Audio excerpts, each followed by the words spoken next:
Hey nature lovers, ever wondered what secrets lie in an ancient pond deep in the woods? Today we're diving into a magical moment that connects us to the timeless beauty of nature.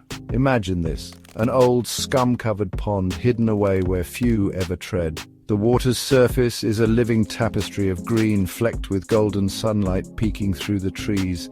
It's a place that feels like it's been there forever, untouched and serene. Now listen closely, can you hear that? The soft croak of a frog blending seamlessly with the rustle of leaves and the distant song of a bird. There he sits on the edge, contemplating his next move. And then, leap! With a swift, graceful motion, the frog springs into the air. Time seems to slow down as his sleek green body arcs towards the water. Splash! Ripples spread out, disrupting the stillness for just a moment.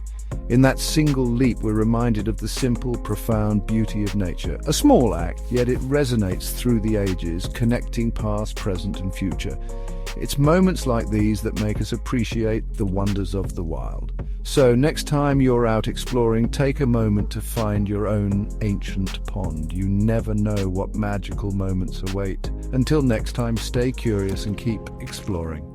Thanks for watching, and don't forget to like and subscribe for more nature adventures.